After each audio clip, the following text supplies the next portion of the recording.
ఓం మహాగణాధిపతయే నమః. ఓం గురుభ్యో నమః. ఓం శ్రీమాత్రే నమః.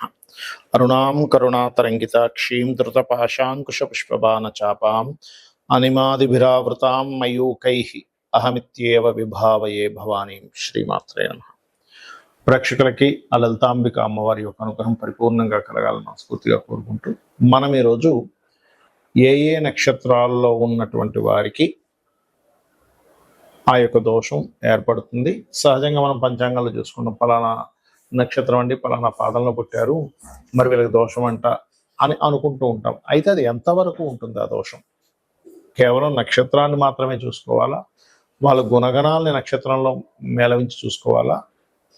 అదేవిధంగా దానికి ఎటువంటి పరిహారం చేసుకుంటే బాగుంటుంది అనేటువంటి విషయాలు, మరియు దీంతో పాటు నక్షత్రం తెలియదండి కానీ నాకు ఏదో ప్రాబ్లం ఉంది, ఆ ప్రాబ్లంకి తగ్గట్టుగా మీరే పరిహారం చేసుకోవాలి అనే విషయాన్ని ఇప్పుడు మనం చెప్పుకుందాం. అయితే ఈ యొక్క అంశాలు చెప్తుంది నేనైనప్పటికీ కూడా చెప్పిస్తుంది సాక్షాత్ లలిత అమ్మవారిగా భావిస్తూ ఒక్కొక్క రాశి గురించి, నక్షత్రం గురించి మనం తెలుసుకుందాం.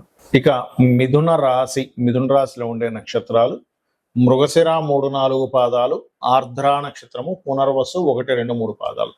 మృగశిర 3-4 పాదాలలో జన్మించిన వారికి నక్షత్ర దోషాలు అయితే ఏమీ ఉండవు. ఇక బాలారిష్టాలు ఏమైనా ఉంటే చూసుకోవాలి, అది వేరు.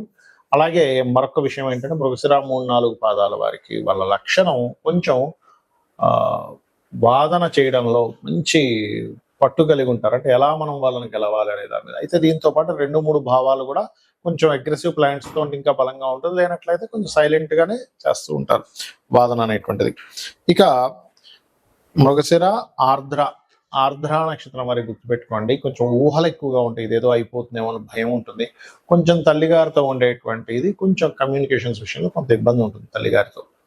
అలాగే వీళ్ళకి ఈ ప్రాబ్లం క్లియర్ అవ్వాలి అంటే దుర్గా ఆరాధన చేస్తుంటారు ఆర్ద్ర వాళ్ళు. మృగశిర వారు ఆంజనేయ స్వామి ఆరాధన కానీ సుబ్రహ్మణ్య స్వామి ఆరాధన చేస్తే మంచిది. మరియు పునర్వసు 1-2-3 పాదాలు ఉంటాయండి మిథునంలో. వీటికి కూడా ఎటువంటి దోషము శాస్త్రంలో చెప్పబడలేదు కాబట్టి టెన్షన్ ఏమక్కర్లేదు. వీళ్ళకి కూడా ఏంటంటే ప్లెజెంట్గా ఉండడం ఎక్కువ ఇష్టపడతారు, పీస్ ఆఫ్ మైండ్ ఉంటుంది, కొంచెం ఆధ్యాత్మికంగా తొందరగా కనెక్ట్ అవుతారు కూడా పునర్వసు వాళ్ళు. ఇక మీరు ఒకటే గుర్తుపెట్టుకోవాలి, ఈ రాశి లక్షణం సహజంగానే మిథునం వారికి ఏంటంటే మిథున లగ్నం వారికి రాశి వారికి కొంచెం తెలివితేటలు కూడా ఎక్కువగా ఉంటాయి. లగ్నం అయితే ఇంకా బ్రహ్మాండంగా ఉంటుంది.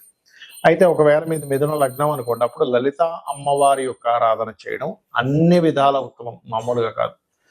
అలాగే ఇప్పుడు నేను మీకు చెప్పినటువంటి స్పెసిఫిక్గా ధ్యానంలో కూర్చున్నప్పుడు మృగశిర వారు సుబ్రహ్మణ్యేశ్వర స్వామిని, ఆర్ద్ర వాళ్ళు దుర్గాదేవిని స్మరించుకోవడము, పునర్వసు వారు ముఖ్యంగా దత్తాత్రేయుణ్ణి లేదా దక్షిణామూర్తి యొక్క ఆరాధన చేసుకోవడం అన్ని విధాల ఉత్తమం.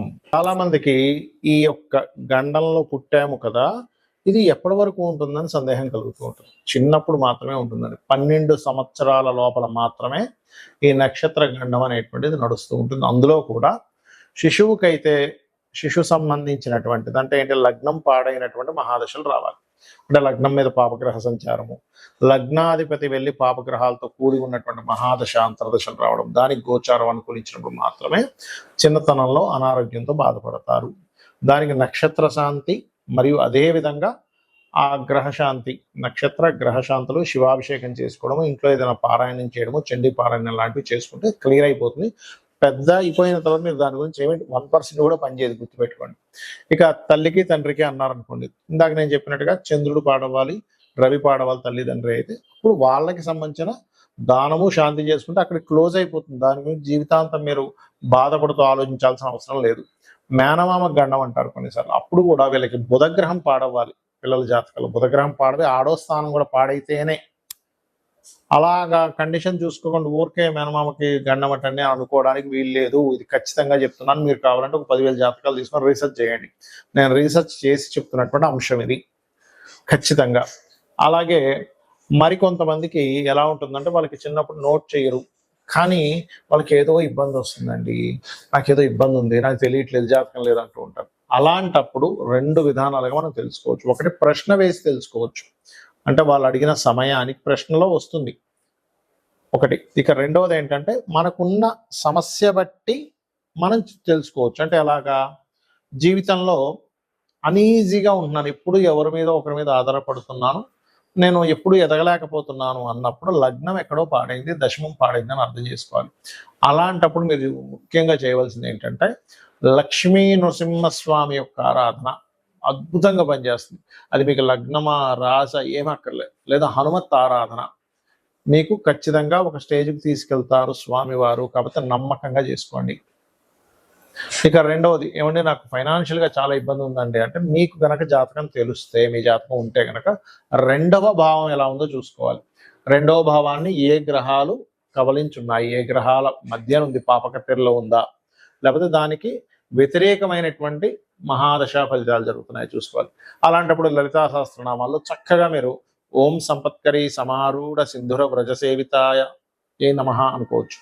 అదేవిధంగా ఓం ధర్మాధ్యక్ష ధనాధ్యక్ష ధనధాన్య వివర్ధినియే నమః చదువుకోవచ్చు. అలా కాదండి, కొంతమంది అంటుంటారు ఏమండి మాకు అన్నదమ్ములతోని అక్క చెల్లెలతోనే నా జీవితం అంతా పాడైపోయింది, మరి ఇప్పుడు ఎలాగా, నాకు వాళ్ళ నుంచి ఇంకా విముక్తి కలగదా. ఇక్కడ మనం అర్థం చేసుకోవాల్సింది ఏమిటంటే అసలు వీళ్ళతో ఎందుకు వస్తుంది గొడవ. పూర్వజన్మల నుంచి వస్తున్నటువంటి వాసన అది. పూర్వజన్మల్లో మీరు ఇబ్బంది పెట్టుంటారు వాళ్ళు, అందుకని ఇప్పుడు ఈ జన్మలో వారు మిమ్మల్ని ఇబ్బంది పెడుతున్నారు అనే విషయాన్ని అర్థం చేసుకొని వాళ్ళతో మొట్టమొదటిగా చేసుకోవాల్సిన రెమెడీ ఏంటంటే మీరు ఫస్ట్ గొడవలు మానేయాలి. చేస్తున్నా కొద్దీ జన్మలు జన్మలు వెళ్తూ ఉంటుంది, గుర్తుపెట్టుకోండి.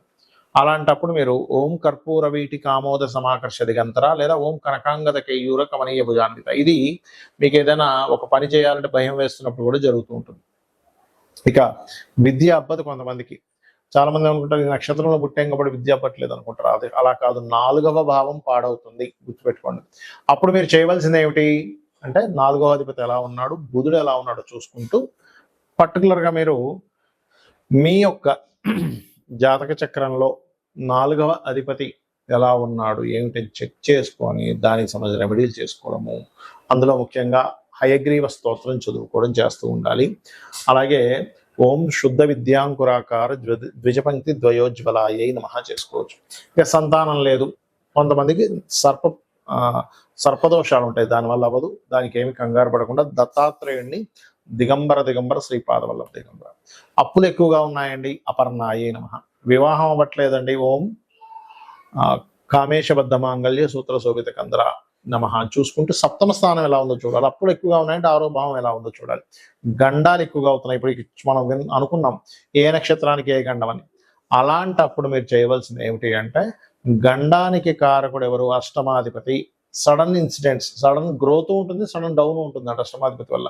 బాగుంటేనేమో ఒక్కసారిగా 2-3 సంవత్సరాల్లోనే కోట్లకు పడగెత్తారు, బాగోపోతేనేమో డౌన్ అవుతారు. ఇది ముఖ్యంగా చూసుకోవాలి.